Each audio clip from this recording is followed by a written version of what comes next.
Hello everyone, সবাই কেমন আছেন? আশা করি সবাই ভালো আছেন। আপনাদের দোয়া এবং আশীর্বাদে আমিও ভালো আছি। তো একটা ভিডিও নিয়ে আপনাদের মাঝে আবারও হাজির হয়ে গেলাম। সেটা হচ্ছে, এটা কি মনে হচ্ছে আপনাদের বিদেশের কোনো ভিডিও? না, এটা কোনো বিদেশের কোনো ভিডিও না, এটা আমাদের দেশেরই একটি ফ্লাইওভারের ভিডিও। তো আমি চিন্তা করলাম, আমি অনেকবারই বাইরের দেশের অনেকগুলো ভিডিও আপনাদের সাথে শেয়ার করেছি, বাইরের দেশের প্রকৃতি পরিবেশ আপনাদের সাথে শেয়ার করেছি। এবার চিন্তা করলাম যে আমাদের দেশটাও তো আসলে কম সুন্দর না। তো চিন্তা করলাম আপনাদের জন্য আমাদের দেশের একটি ভিডিও আপনাদের সাথে শেয়ার করি।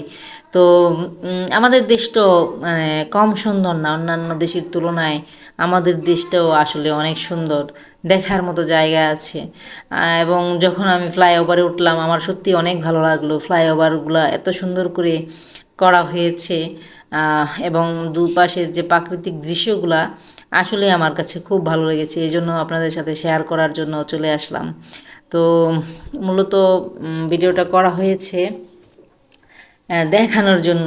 বাইরের দেশের মানুষও ভিডিওটা যখন দেখবে, তখন তারাও চিন্তা করবে যে বাংলাদেশও আসলে অনেক সুন্দর। তারাও আমাদের দেশে ঘোরার জন্য বা ঘুরতে আসার জন্য অনুপ্রেরণা পাবে যে না, বাংলাদেশটাও আসলে অনেক সুন্দর। ঢাকা শহরের এমন অনেক জায়গা আছে, বনানী, গুলশান, ওই সমস্ত এলাকাগুলো আসলে অনেক সুন্দর।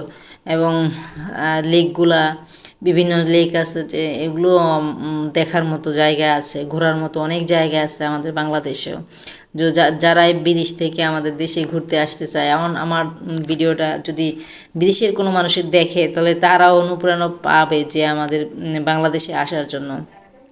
এই চিন্তা করি মূলত আমি আমার ভিডিওটা করেছি। এবং রাস্তাঘাটেও ঠিক মানে যতটা যানজট হওয়ার কথা ছিল, আমি তেমনটা পাইনি। মূলত যানজট ফ্রি ছিল একটু।